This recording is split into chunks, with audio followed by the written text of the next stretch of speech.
Community Media Center, GRTV, the City of Grand Rapids, and the Rapidian is live today, November 4, 2024, on Community Access TV Channel 24. Welcome, Commissioner Perdue, to City Connection. How are you doing? I'm well. Thank you for having me. Yeah, of course, of course. It's not a busy week by any means. I'm sure there's nothing going on this week. Of course, I'm being facetious. We have a big election tomorrow. We do, with voting that already started with early voting and absentee for some time now. So. Right. I saw some numbers that Secretary of State Jocelyn Benson put out, and Michigan is really turning up to vote early this year. So is Grand Rapids. About 35,000 people voted early. Wow. Wow. Yeah, and that starts, I mean, tomorrow's the last day to vote, so if you haven't gone out to vote yet or you haven't submitted your absentee ballot, tomorrow is the day to go cast your vote. Any last minute tips or advice for Grand Rapids voters that, you know, might be anxious before going to the ballot box? I don't know if there's anything I can say that the 10 text messages you get a day didn't send, or all the knockers who've knocked on our doors to reach us. No, just encourage everyone to get out and vote. This is such an important election, not just from a presidential standpoint, which everyone is talking about, but on the local level. We have an opportunity to vote for the next person who will serve as our mayor for the next 4 years and 2 commission seats. So 2 to 3 new people on the city commission, which is huge in terms of our direction and our vision. And it's just super important to have strong leaders that we trust, that we believe in up and down government, so that we can work together. And local is where a lot of the issues really, you know, you can have that felt difference. And so just encourage people to make sure you turn over your ballot, the nonpartisan section, to vote for your local elections. Yeah, a lot of people don't realize that our local elections here in Grand Rapids are nonpartisan, and this is the first time that our mayoral seat has been up at the same time as a presidential election, which makes it difficult to get past all of that noise. Yeah, especially at the local level, yes. Yeah. But our local folks have been hitting the ground running, mailing, knocking on doors, and so it's been really exciting to see that there's still some local focus and excitement even with all of the big conversations happening. Yeah, I know this move was to increase voter turnout and engagement, so I hope that we do see that, that happen. You were saying that local impact, or you were talking about that local impact, which is a great transition into the community master plan, which has been drafted up and will soon go in front of the city commission. And that is it's our vision, the city's vision for the next 20 years. So it is important to have some local leaders that have that future focus. Could you tell us a little bit more about the community master plan, what it is, if there's any more opportunities for Grand Rapidians to get involved and share their input, and then what the next steps are? Great question. Thanks for teeing this up. Because you're right, the Community Master Plan is a very important document because it guides how we will grow and develop as a city for the next 20 years. So whether that's business districts, housing, zoning changes, this is kind of like a guidebook for the current commissions and future commissions of how does this community agree that we want to grow and where should we focus. So it's been maybe a 2-year process at this point. It's been pretty intense. The last public comment section ended last month, but there will be a last opportunity for folks to give their input on this before the City Commission votes on it. One of the things that I'm championing as a city commissioner is revitalizing our business districts in the 3rd Ward, right, on the southeast side. And so there is some language and some focus areas of how might we focus, not just citywide and downtown, but make sure we give some focus and some love and attention to our local business districts, right? We all want to walk and bike and talk and shop locally. And you know, some of my favorite Saturday mornings are spent in Alger Heights or on Wealthy Street. And so making sure that folks throughout our community, particularly in the 3rd Ward, have access to a vibrant business district to support their needs is something that I'm really, really excited about and looking forward to this master plan helping out.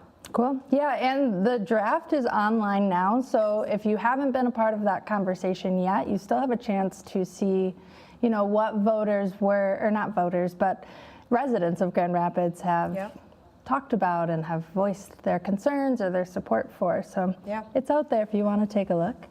And we can talk more specifically about the 3rd Ward in the next segment and how the Community Master Plan works with the 3rd Ward. But other things citywide, the car share program that has been talked about for a while, it is underway now, the DART car share program. Can you tell us a little bit about that? Yes, so that program is bringing EV cars to the neighborhoods in a share model program. You know, I was born and raised here in Grand Rapids. I left to get my education, to start my career, and I did that in our nation's capital in DC. And one thing that I experienced there was an EV car share program, and this was quite a few years ago.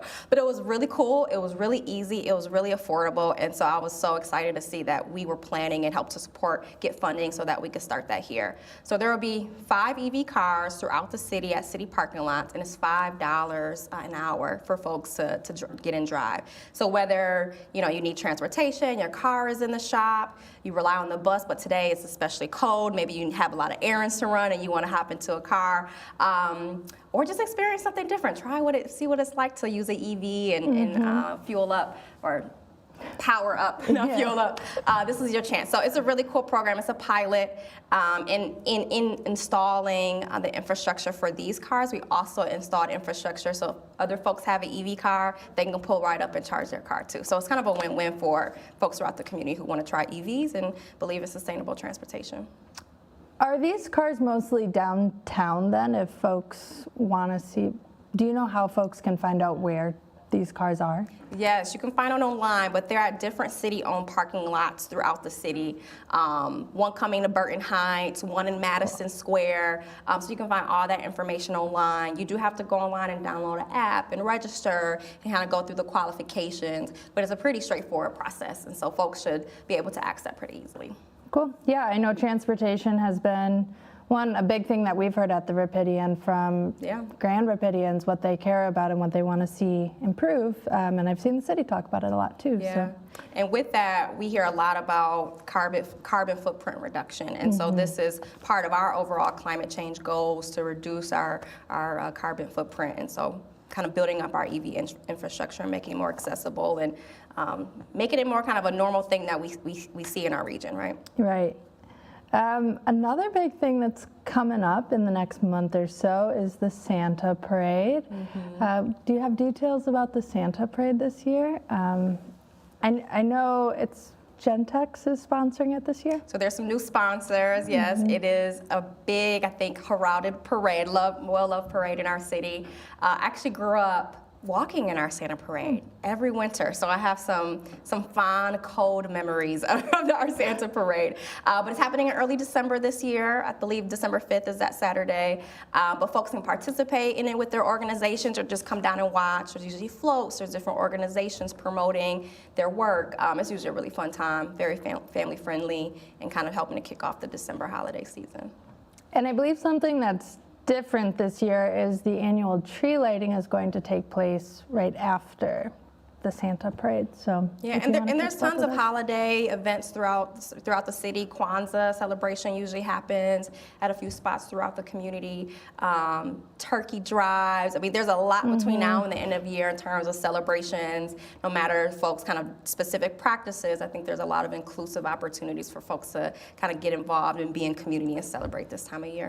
Definitely, definitely. We're getting soon to be out of election season and into the holiday season, which is a nice change of pace. Another big thing that came out recently is the city invested over $95,000 in neighborhood match fund projects. I believe 25 projects were awarded money. What kind of projects receive money from the city for these neighborhood match funds? And where does this money come from?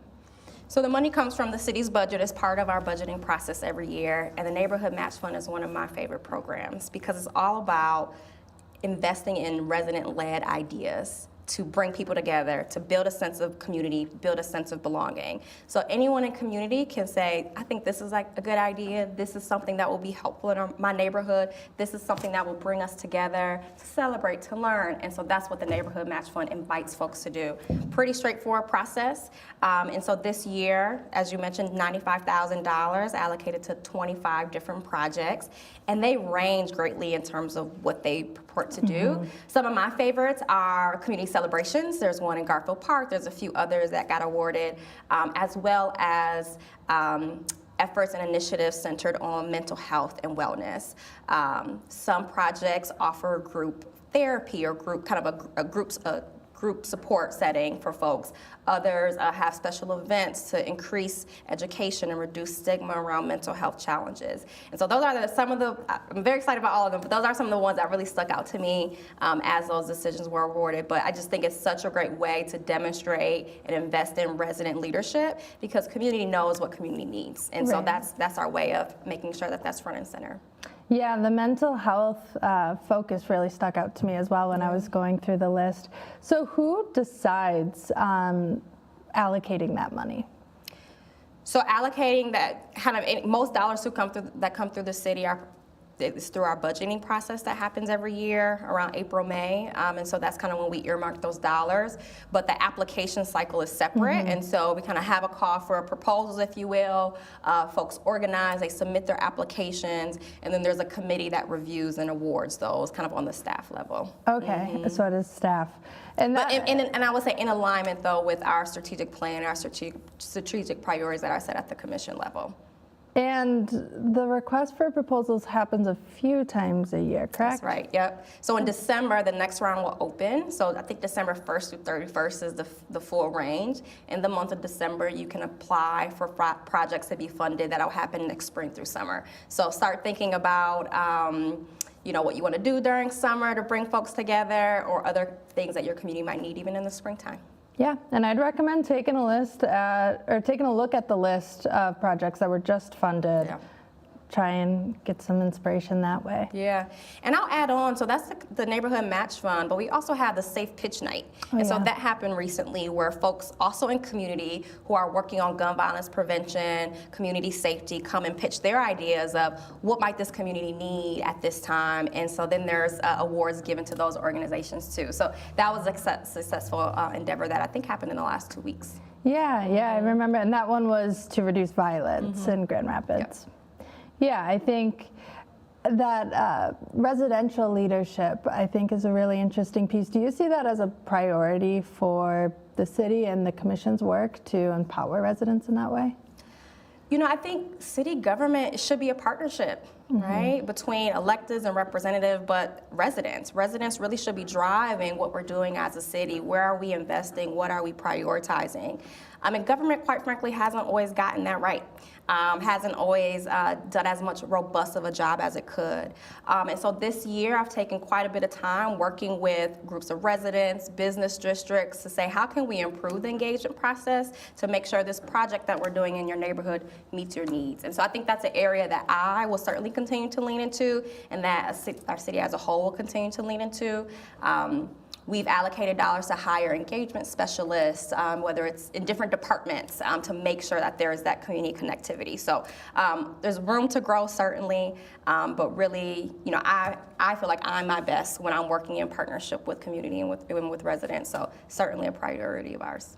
Great. And before we go into the next segment and focus on the third ward, which I know has a special place in your heart, there's a few housekeeping things that I'd love to talk about. Odd even parking started on Friday, and cleaning up leaves out of the street gutters. That's right. Two big things that always take place at the beginning of November when we have a lot of fall leaves. Making sure that we're not clogging up our gutters is a big one.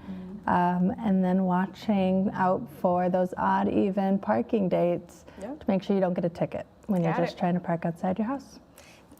Not just not get a ticket, but to also make sure, especially when the snow starts falling, that our snow plows can get through, because it is really difficult for our snow plows to get around if folks are not following that. And I've done ride-alongs with our snowplow crews, and I've seen firsthand how difficult it can be not to be able to get that snow cleared. And so odd even parking we got to do it, but also so that we can keep your streets clean. You're right, because you will just create a mess for yourself if you don't move your car and you have just snow mounds in your street. Yeah, absolutely. Great. Well, anything else? We have a few more seconds before we head into our break. Anything else about the community master plan specifically? I know we'll talk about the third ward, but anything more that you'd like to touch on about that process? I think from a city level, we have a lot. We have maybe 5 more meetings between now and the end of the year. Some big decisions coming before of us. A number of public hearings on some really big transformational projects that are proposed from our city. So I've been getting a lot of questions about some of those big happenings that have implications citywide. So just want to encourage folks to pay attention to our meeting schedule. Our next meeting is next Tuesday, November 12th, and we do have a very important public hearing at that meeting. And so there's a few more times to formally engage us on a number of voting matters before the end of the year. Great, and those meetings are broadcast, live stream too. So if you Correct. can't be there in the room, you can always catch a live stream of it or a recording after the fact. yeah, or documenters notes always cover them as well. All right, it looks like it is about time for our first break now. When we come back, we will continue our conversation with Commissioner Perdue and talk about the 3rd Ward.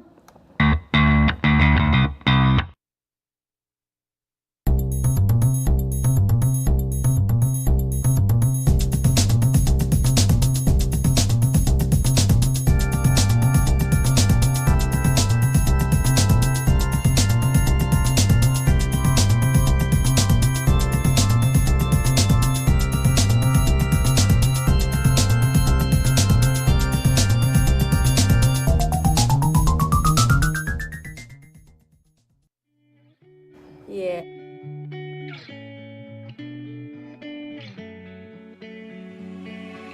For over 30 years after humble beginnings as a public access TV station, the Community Media Center has grown to be an active, multi-platform media and technology assistance organization, encouraging and enabling our community to push their creative boundaries.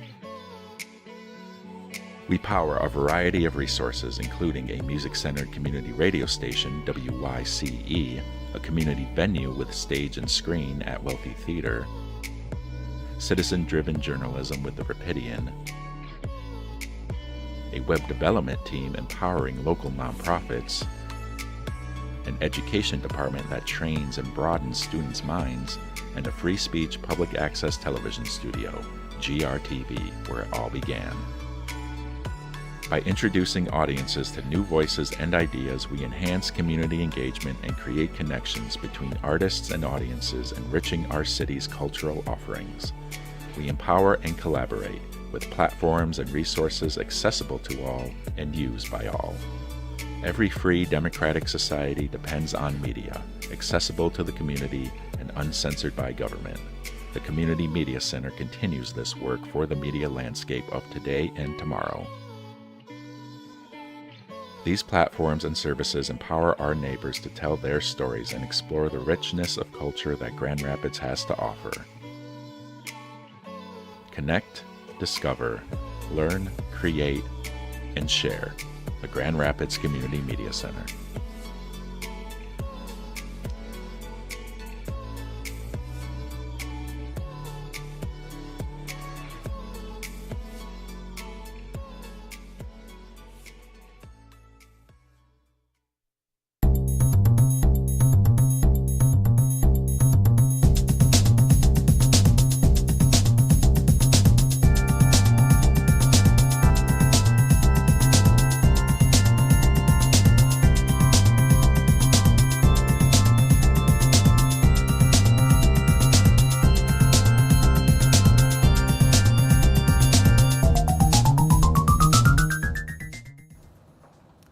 Welcome back to City Connection. With us today is Commissioner Kelsey Perdue. Welcome back.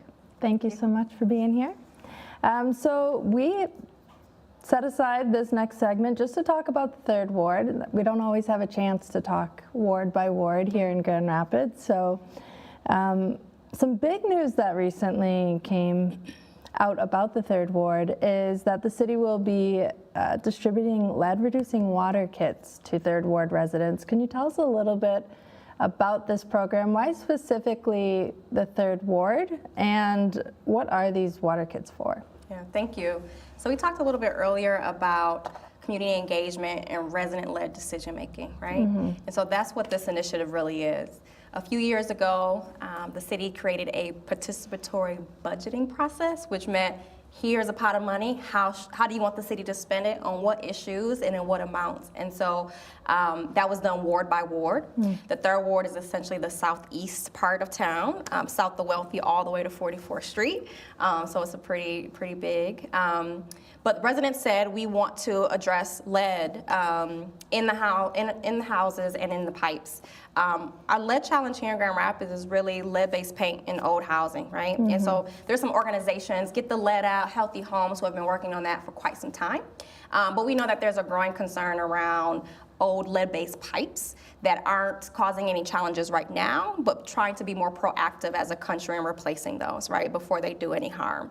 And so we got quite a bit of money, over $5 million from the federal government to start that project. And over the last 2 years, we've replaced over 1,000 lead pipes in the city of Grand Rapids, and with many of them in the third ward.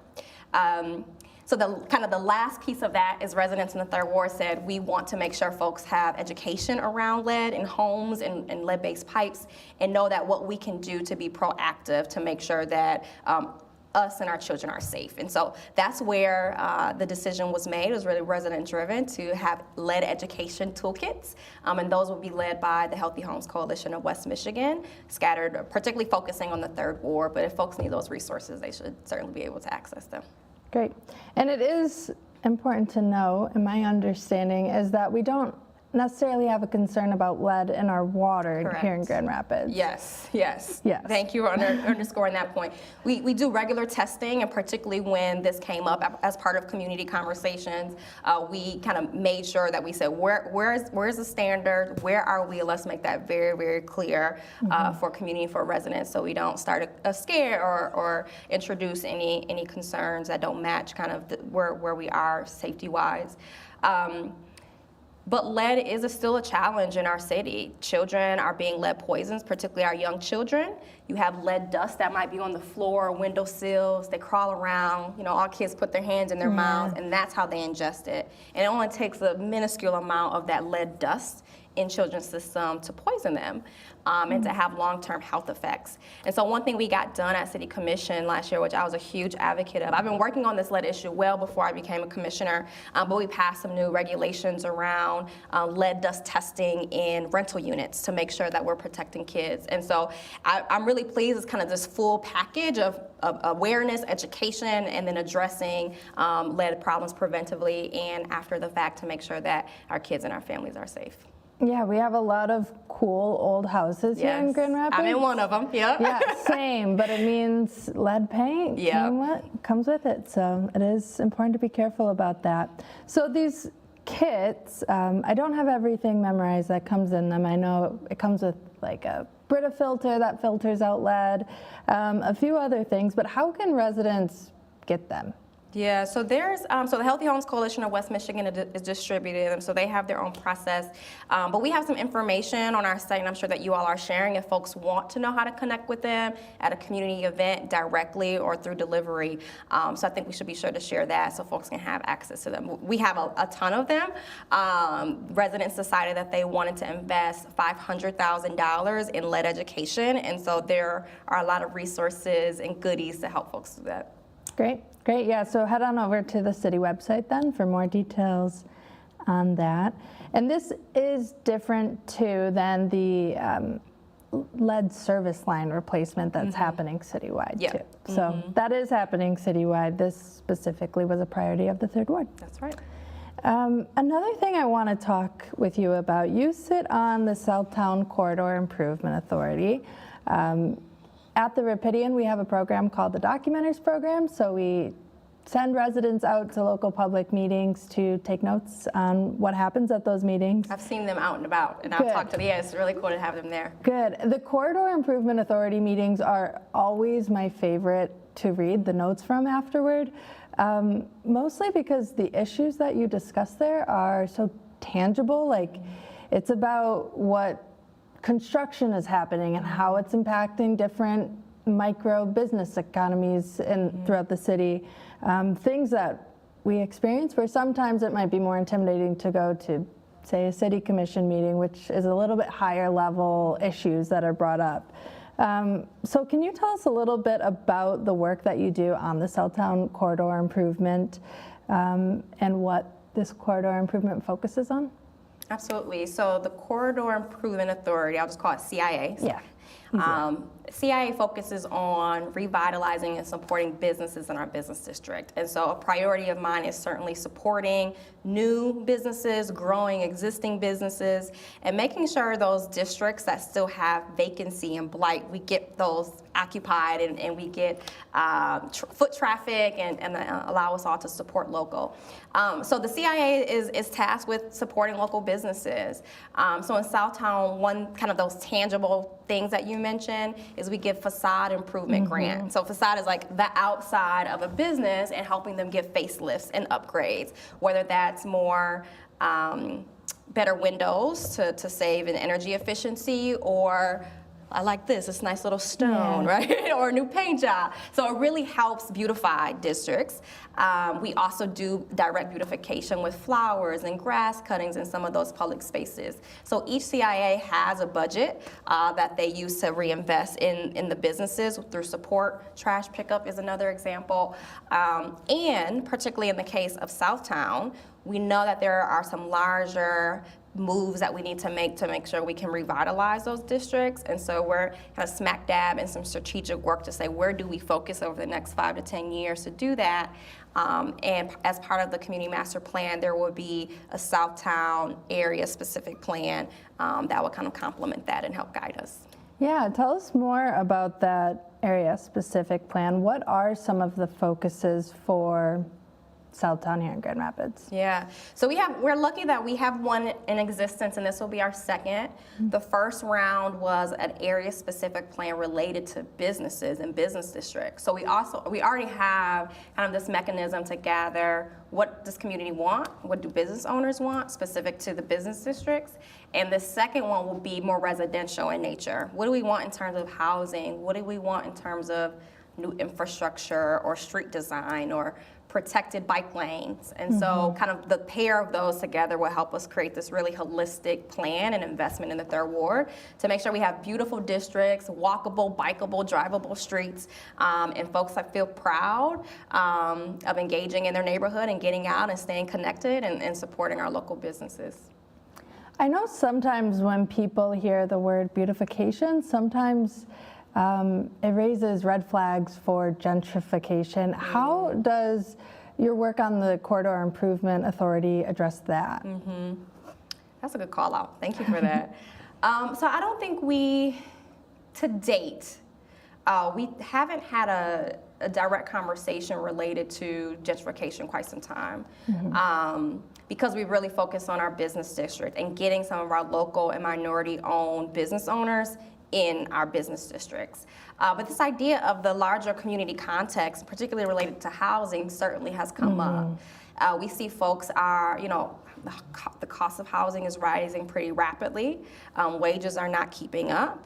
We know that we are losing people in the city. In some neighborhoods, we've lost over 40% of Black residents, in part due to some of these dynamics. And so this is actually a much larger conversation that needs to happen across the city and across our region of how do we grow in a way, development without displacement, right?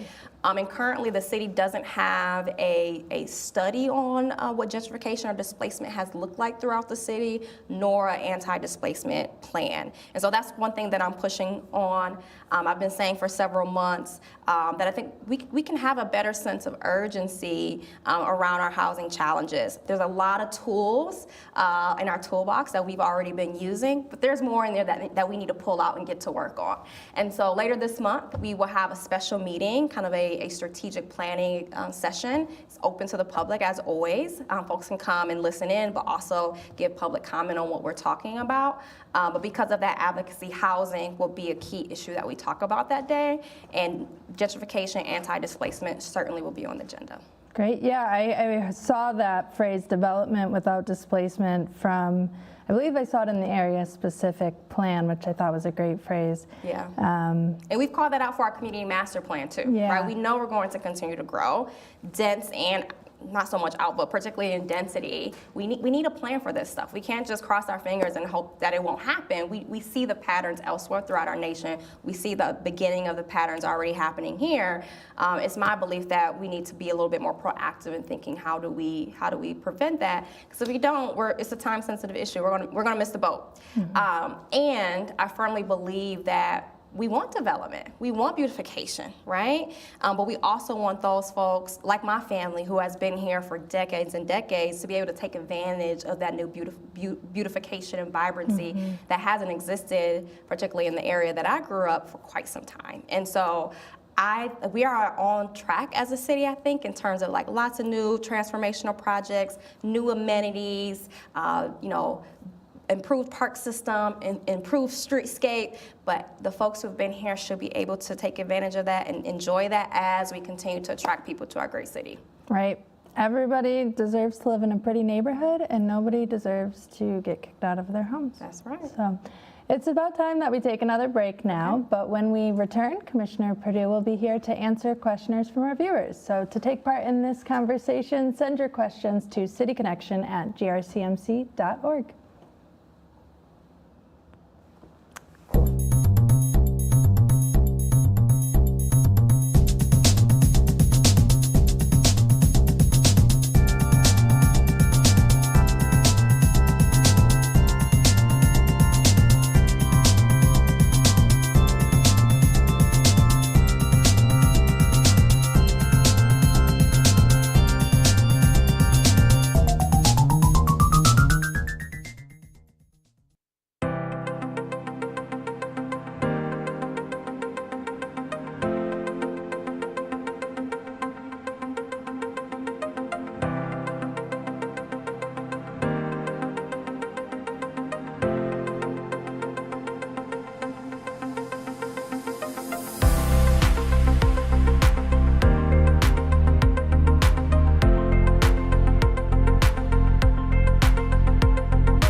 Welcome back to City Connection. If you're just now tuning in, I'm Allison Donahue, and we're here with 3rd Ward Commissioner Kelsey Perdue answering questions from the community.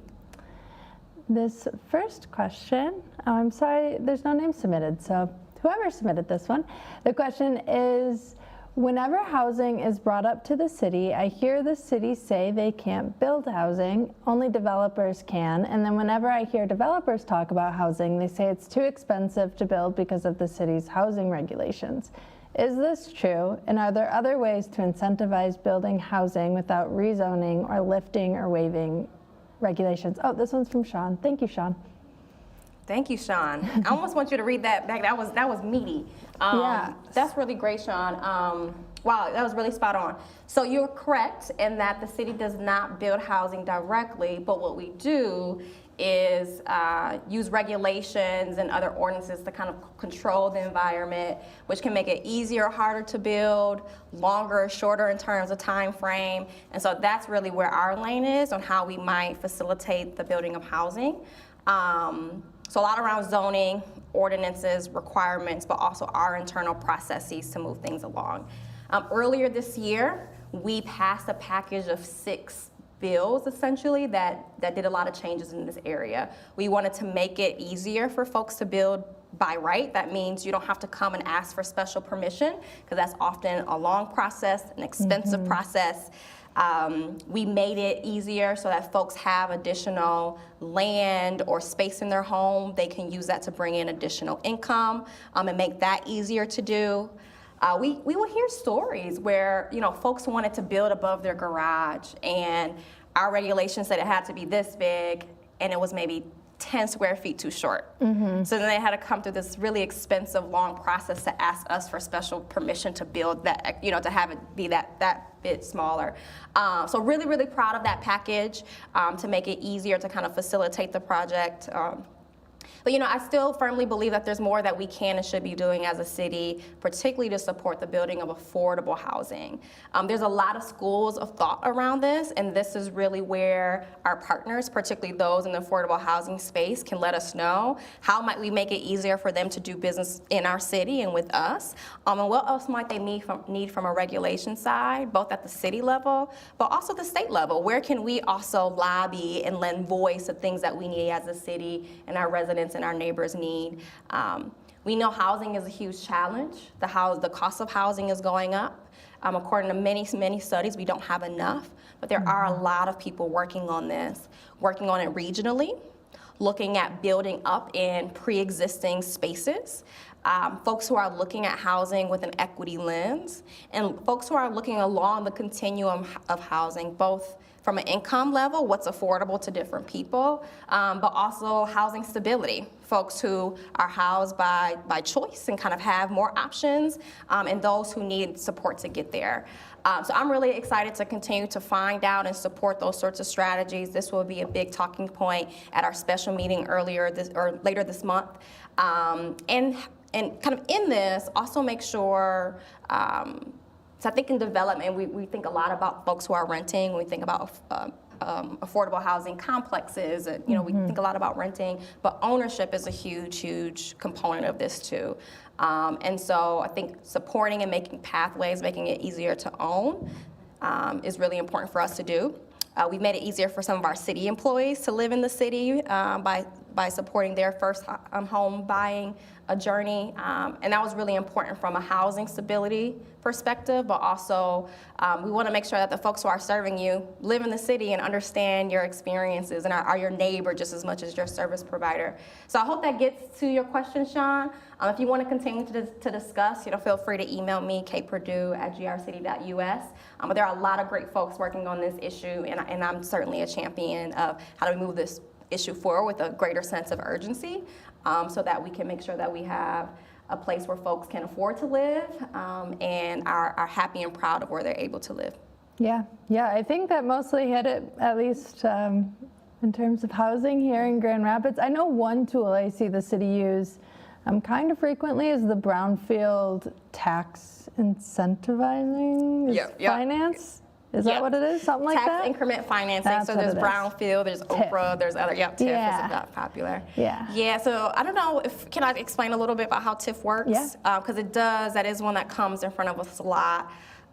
Usually a lot of those incentive packages are tied to that developer could use some support because maybe there's an environmental cleanup that needs to happen, or maybe that property cannot be used at all. It needs so much investment to get it to be able to be used and occupied. And so those are two examples of programs that we have where we use TIF. So tax increment financing, it is when kind of the city or the state say, you know, because you're investing here, because you're building that construction project, that development, you don't have to pay taxes you don't have to pay sales tax for the next 10, 20 years. You don't have to pay income tax that you're typically owed to us. You keep those taxes that you would have paid to us to help you clean up that site, invest in that development, get it built and operating, and then after that, let's say 20 years expires, then we begin to recoup, or not recoup, but collect those taxes now. And usually that happens in spaces where, you know, there might have been a parking lot, so we weren't really getting any taxes to go towards our fund to invest in city services. But now, after that development, now we get a lot of taxes associated with that build. And so it's a really great tool and a cool tool that cities often use and developed by the state. So absolutely, TIF is a really, really popular one. One myth about TIF is when people see like brownfield is that those dollars are coming from the city's general fund, and that's not quite accurate. It's capturing what you would have paid in taxes and kind of saying, you don't need to pay us. Use that to invest in that property and get it up and running, and then go from there.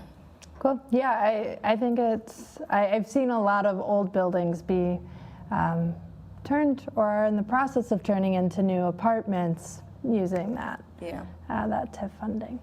I think we have another question. Looks like it's from an anonymous viewer. They're saying, we are just now recovering from the damage done during the water main break a couple months ago, and the damage has now added up to a lot more than our insurance can cover. Are there any programs that the city has to help residents that were affected? Thank you for this question. So that water main break that I think they're referring to is the one that impacted a group of residents in the 3rd Ward in the Adams and Philadelphia area. And it was very devastating. It had really extreme impacts on maybe 24 houses. And as soon as that came to my attention, began engaging with the city manager and other executive leaders at the city to say, what are we doing about this? How are we servicing these folks? And so we did have community meetings. We connected folks with services, many of them kind of at pre-existing services, and looked to see if there were philanthropic or other partners in the community who might be willing to help out. Kind of beyond that, there is kind of a litigation aspect to that case now, so I can't say too much because there's active litigation. But you know, residents have every right to seek recovery and to seek support. And so that process is beginning to play out. But I think what we've learned from this is, even though in cases where there might not be a legal pathway that is already existing to address community or resident need, in the case of kind of extremes like this, we need to be thinking about those what ifs, and we need to better prepare for those one-off cases that, you know, might only happen once in 50 to 100 years, but when it does happen, how might we be better prepared, or how might the city be better prepared to make sure that residents don't suffer the consequences on their own. So it was very unfortunate. I was very disturbed and upset, certainly, you know, not any more than the folks directly impacted could be, but have been a strong advocate behind the scenes of making sure that the process is moving along as fast as it could, and making sure that whatever resources that exist that we can pull from, we're doing that to support them. Okay. Yeah, try to stay up to date with the litigation that's going on, and updating, or trying to keep up to date with local news on that, I think, is your best bet for right now. This next question, I think we have about 1 minute, so if we can answer it quickly, we'll try. This one comes from Peter. Peter says they live in the Garfield Park neighborhood, and with all the construction, there are tons of trucks running through our area. When traffic is busy, Google Maps brings people down our road. We have lots of kids on our block, and I'm really concerned about someone getting hit. Are there designated safe streets for trucks to go on when they detour? I've never wanted speed bumps on our road, but now I'd support it if it would keep detour traffic off our street. Thank you, Peter. So there are existing truck lines in our city. So there are streets that are already designated for trucks to go on, and they shouldn't go off of those routes unless they're kind of at the very end of their delivery. This was a big issue in Garfield Park, where we heard, myself and commissioners from the First Ward, because we kind of share Garfield Park area, we heard a lot of concerns about truck traffic. And so we worked with neighbors, the neighborhood association, city leadership, and PD to put in more support around monitoring trucks that were going off of truck routes, but also getting more equipment in place to make sure that those heavy trucks, especially if they were caught on our roads, that they were levied the appropriate fine that would discourage that kind of behavior in the future of driving off-road. So I'm not sure what specific project Peter is speaking about, but if there's more specifics, if you want to explore getting those speed bumps on your street, there is a process that I'll be happy to send more information to, but you do have to kind of ask your neighbors, get support, and then go through the process with the city's engineering department for final approval, and we'll love to support that how I can. Hopefully with construction season coming to a close too, it might not be a problem for the next few months, and if it's being monitored a little bit closer. Yeah, but that's really frustrating when there are detours. You know, we do expect for cars, trucks, vans, everyone to proceed safely, particularly when they're going through a more residential area. So if there's things that if there are more things that we can do to make sure that traffic is slowed in your neighborhood, we would love to explore that. Great. Well, I believe it is time for us to head into another break, and when we return, we'll be taking more questions from the community. There's still time to take part in the conversation. Just send your questions to cityconnection@grcmc.org. Stay tuned.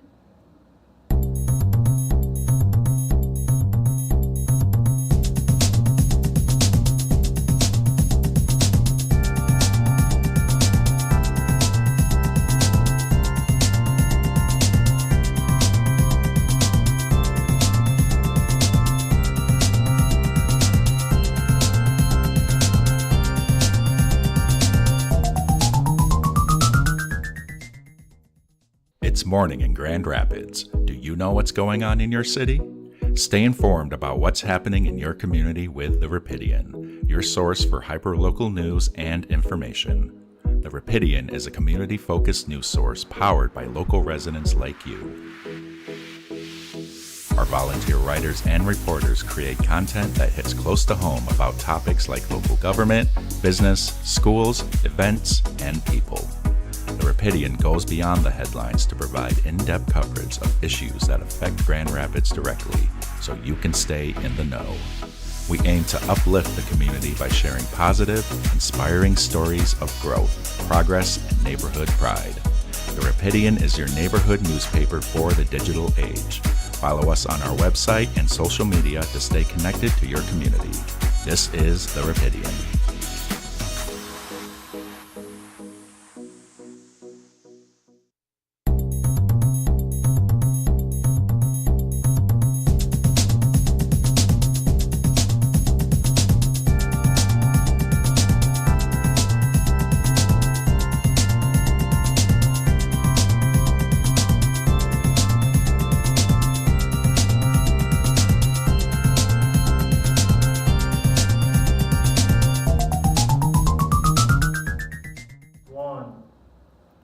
And we're back. Here with us on City Connection is 3rd Ward Commissioner Kelsey Perdue, and we have more questions from viewers. Let's get back into it. Colette brings us our first question this segment. They say, I saw on the news that GR fire departments can now give medical care now. I'm confused on exactly what that means. Weren't they able to before? Thank you so much, Colette. That's a great question, very timely. There's a lot of exciting things happening related to our fire department.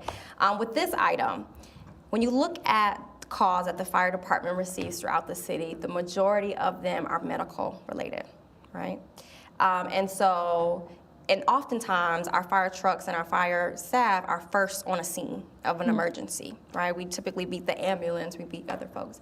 And so our chief really thought it was important to make sure everybody was prepared with that medical certification so that when we are first to the scene, if folks are in an emergency, they were properly trained and certified to support or to provide that care to keep folks alive while an ambulance or another kind of transport service showed up. So really it was an effort to make sure that our entire fire department was well prepared, certified, and trained to give that medical care to really save lives, right? Being first on scene is really critical when someone is having a heart attack or they can't breathe. And so really, really proud that we've made that investment and done that in a way that was really driven by the data, really driven by the stories to say, we are there most of the time, first on scene. How do we make sure we're best prepared to address emergencies and people's kind of health concerns when we are first on scene? So that's what that is about. And this kind of opens up additional types of care that they can provide. But this is a great opportunity to remind you all that there's another exciting thing happening in the fire department. We're getting a new training center, and we're building the first fire station in nearly 40 years. And that fire station will be right here in the 3rd Ward. Nice. A big portion of the 3rd Ward just was not getting adequate fire service. You know, the fire trucks weren't able to get there on time because there wasn't enough stations kind of positioned as we grew south. And so this fire station will be on Kendall and Kalamazoo, so kind of a few blocks from 44th. North of 44th. And so that's another exciting development. We broke ground this summer, and it'll be up and running next year. Great. A lot of news coming out of the fire department. Yeah.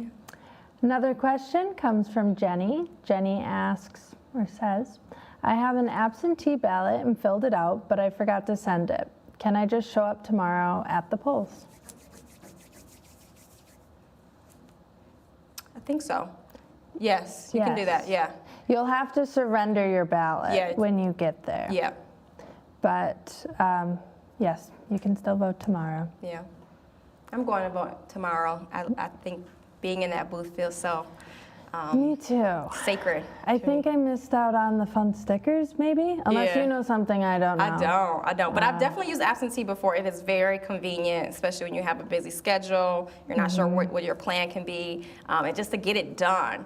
We have 35,000 people who voted early, not including absentees who voted early this weekend. So I'm so excited for maybe record turnout this year in Grand Rapids. We'll see. Yeah, I'm just crossing my fingers for one werewolf sticker at my precinct tomorrow morning when I go. I just want a fun sticker. Yeah. We have another question from Herb, who asks or says, I just heard you talk about the car share program. Great, we're getting the word out. Our family doesn't have a car, so it would be great to use this to take for family trips, which can be hard to coordinate. How big are the cars and what is the range? I'm guessing that's distance. Yeah, thank you, Herb. So it's $5 per hour, and the first 150 miles are included. And after that, it's a kind of pay as you go rate. I'm not sure what the distance is, how far you might be able to go outside of the city. But if you send us a note, that's something that we can certainly confirm to see if that's how you can take your next family trip out of town. Cool. And if you go online to the city's website, there should be more information in a recent news posting on the city's website about that car share program, and it might say it there.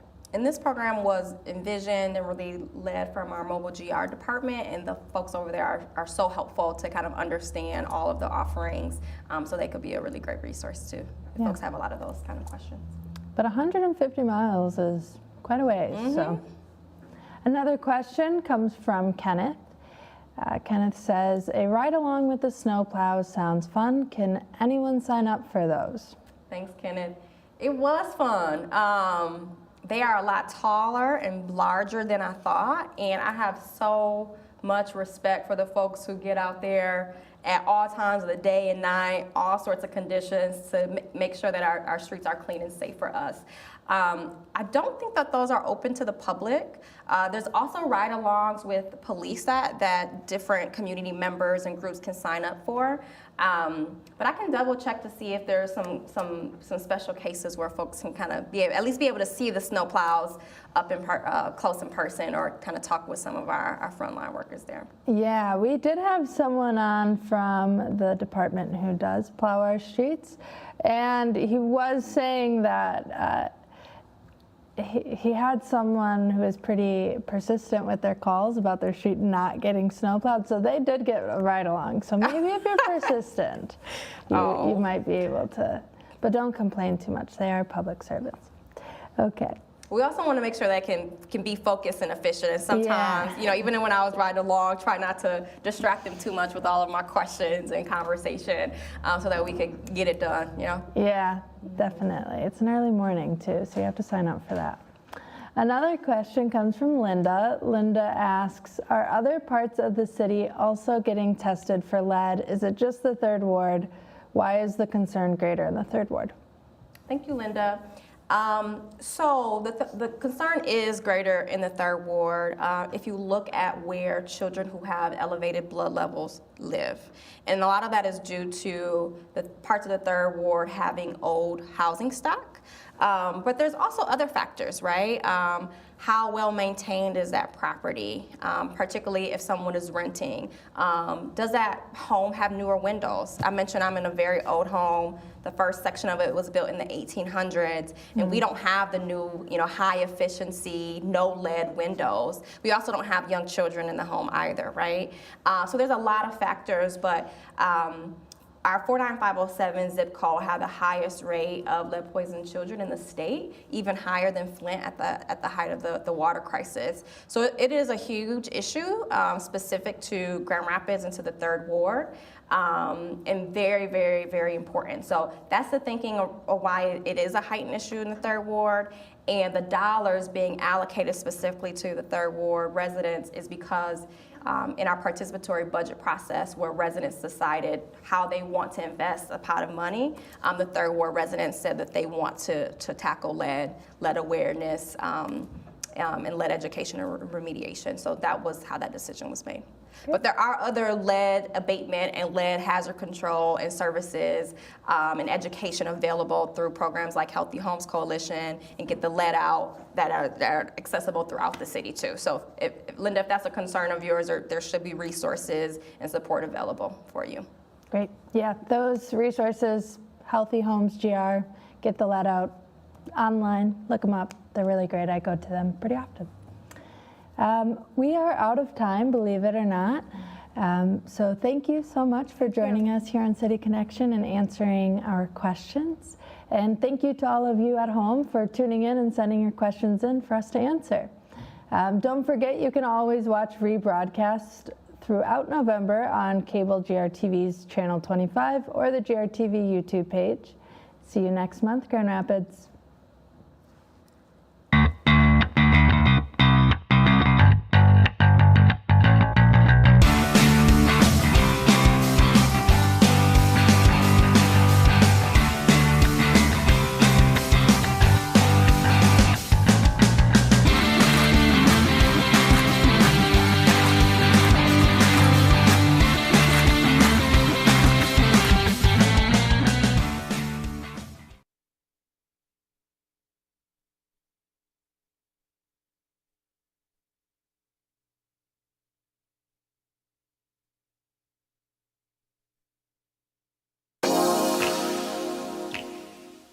The Grand Rapids Community Media Center is committed to creating a diverse and inclusive environment for all community members. It is a place where community voices are heard, valued, and lifted through media. We seek to provide area residents with a platform to participate in free speech, be engaged with the community, and share their diverse voices. As a multimedia platform organization, we provide and support a variety of community resources, including our radio station, WYCE 88.1 FM, our TV station, GRTV, our hyper-local news program, The Rapidian, web services, and our historic theater, Wealthy Theater.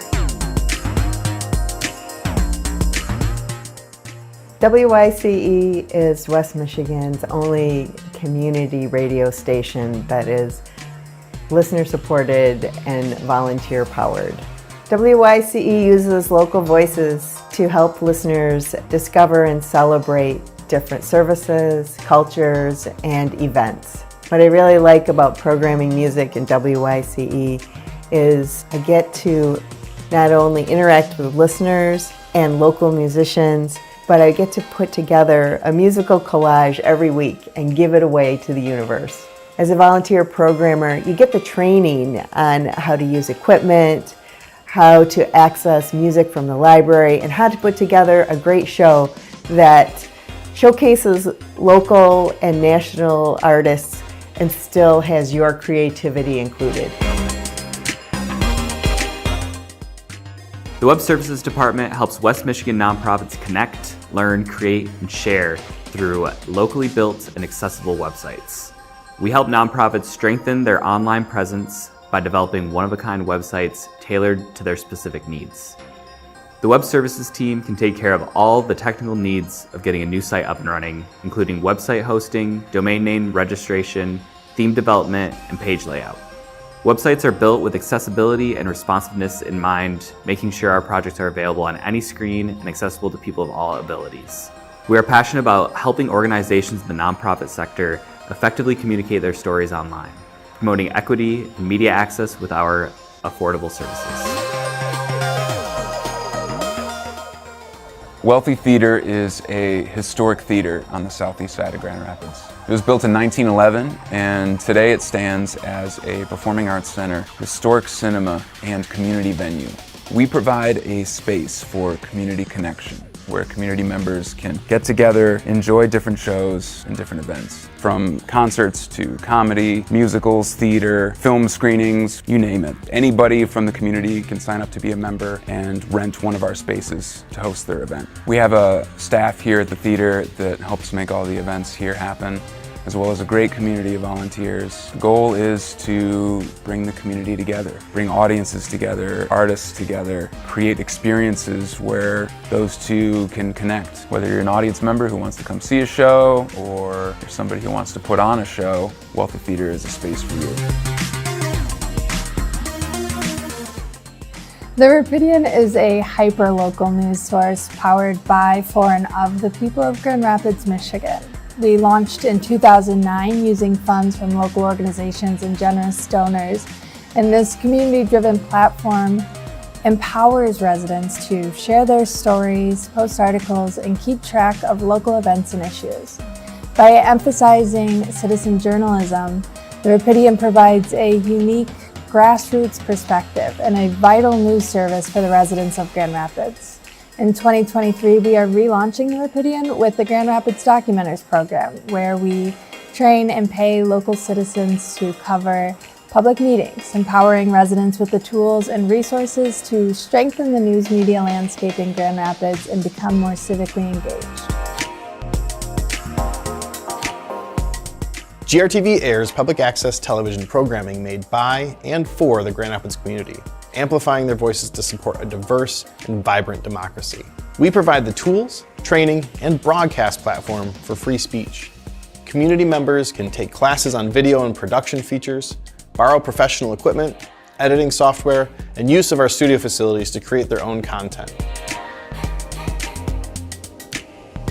We help community members connect, learn, create, and share.